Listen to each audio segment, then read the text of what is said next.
Greetings, all you Jackson Jennets, and welcome to your daily dose of donkey with Ginger. It's your boy, the Viking Donkey, bringing you the Donk Nation Power Index and the Donk Nation Power Rankings. Laskers Gingies turned in their homework, so it's time we get into it. Let's start it off really quick with the Power Index. We'll go 32 up to 1. And Steelers fans, it's a rough day in the Power Index as the Steelers, after getting selected by the Philadelphia Eagles, fall to 32 in the Power Rankings again.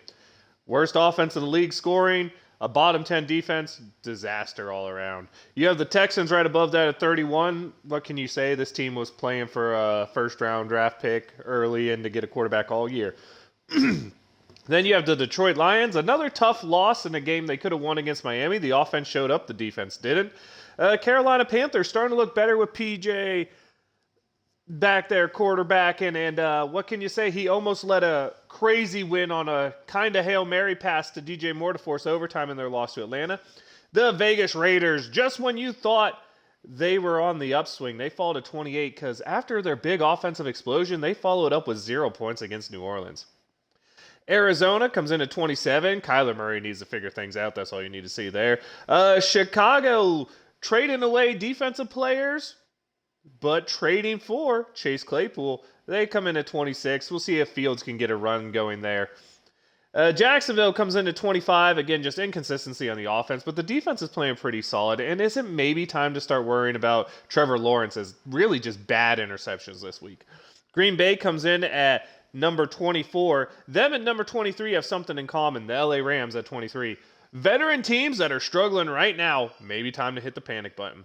Your Broncos move up to 22. I mean, they beat Jacksonville over in England, and their offense moved out of the worst offense in the league to the second worst this week, so moving up for them. New Orleans comes in at number 21 after a big win for them in the shutout of Vegas. Is Andy Dalton still going to start? Who knows? At 23, we got the Cleveland Browns after a big Monday night win at Cincinnati and getting close to getting Deshaun Watson back. Tampa Bay comes in at number 19 as Brady just can't seem to find the end zone, and that's hurting this team a lot. Indianapolis comes in at number 18. I expect you'll see this as a downward trend, as I don't think Sam Ehlinger is going to get the job done. Looks like they might be playing for a draft pick. Washington comes in at number 17. Tyler Heineke does one thing and one thing only. He wins football games. Chargers come in at number 16. Bye week, nothing to say there. Atlanta comes in at number 15 after almost blowing the fourth quarter lead but winning in overtime. Number 19 is the New England Patriots, who I can't figure out if they're a good team or a bad team because every week they change, but Mac Jones got the job done this week against the Jets.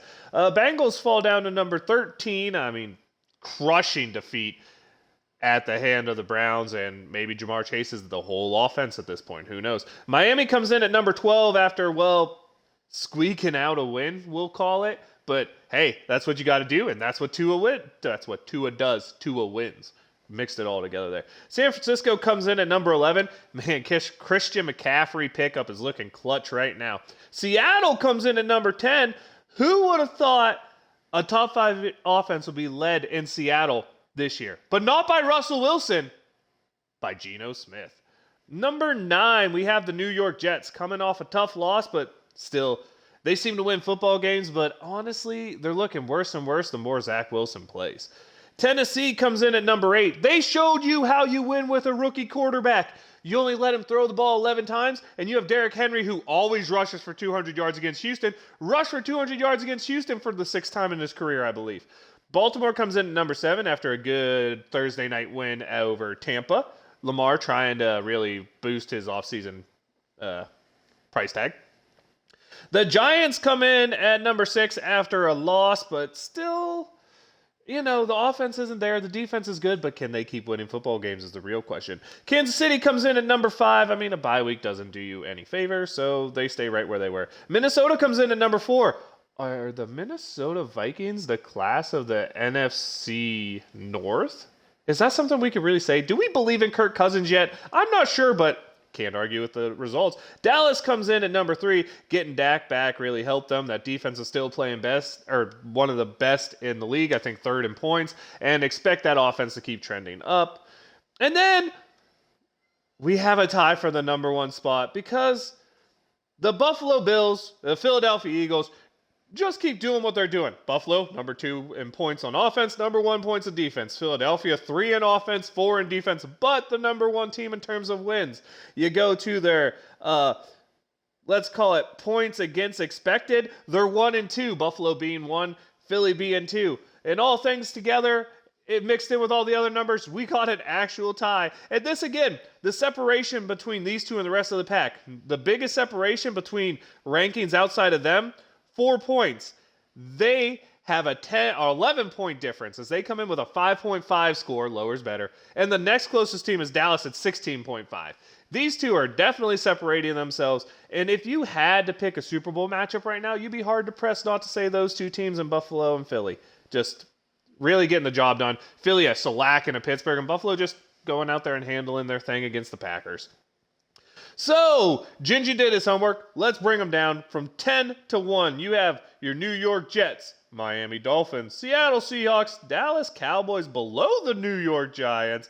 You'll see something really similar in both Gingy and Lasker's. Top 5, you have the Tennessee Titans, Kansas City Chiefs, Minnesota Vikings, Philadelphia Eagles at 2, and Buffalo Bills at 1. And now let's go to Lasker's, where there's literally only 2 sets of differences. 9 and 10 are switched, as Miami is below the Jets for Lasker's. Then we have Seattle, Dallas, and Giants, rounding out the 6 through 10. And then Tennessee, 5, Kansas City, 4, Minnesota, 3. But a flip-flop at the top, Philadelphia, 1, Buffalo, 2 for Lasker's, which leads to something really fun. If you know the top 10 from the Power Index, we'll read them again. Buffalo, Philly at 1, Dallas, Minnesota, KC, Giants, Baltimore, Tennessee, Jets, Seattle. That was 1 through 10, which means we have a Donk Nation tie for the number 1 spot. And there's not a tiebreaker because both of them have a 1 overall as their highest ranking and never got ranked below 2. So, kind of funny. You have Buffalo and Philly tied this week for Donk Nation number 1 spot. I want to break it down with the 1, because that's where I want to give the highlight to. It's fun. We'll round out the rest of them. Minnesota comes in at 3, Kansas City at 4 for their Dallas Cowboys at 5. The Tennessee Titans, due to tiebreaker, come in at 6 over the New York Giants at 7. Seattle comes in at 8. The Jets come in at 9, and the Miami Dolphins come in at number 10 with the tiebreaker of the only other team, since they got 2 votes, and the other team, the Baltimore Ravens, only got 1. Baltimore gets left out of this week's top 10. But that's your Donk Nation Power Index. That's Gingy's top 10. That's Lasker's top 10. That's the Donk Nation top 10. Like I said, community members, you want to get involved, you want to leave a top 10, we'll add you into the process. We'll accumulate everyone who gives me a top 10 in the comments. We'll accumulate all those together, and then we'll put that in as an equal weight in the Donk Nation Power Rankings. Thank you guys for tuning into the Power Index. Lasker's Gingy, thank you for turning in your homework. I appreciate it. It's time to let you know that I am the Viking Donkey. That's Viking_Donkey on Twitch and Twitter. Your daily dose of donkey with Ginger's YouTube channel. Leave us a like, comment, follow, subscribe. Tell us what you like, what you want to see. Give us your top 10 rankings. Just overall view of the show. If the audio starts being terrible again, please let me know, because I do check it and I do see. That's why I try to leave a disclaimer up there when it is bad. We are doing our best to work through it, but internet problems are not something I'm able to fix since it's not on my end, and I do apologize for the last couple weeks, although I think this week has been going well so far. But Donk Nation, Steeler Nation, make sure you tune in to Steelers Talk. I know it's a bye week, but we got some fun topics that are going to be covered, and a couple trades for the Steelers, something new going on there. But Donk Nation, Steeler Nation, it's that time. Wave them if you got them. Here we go.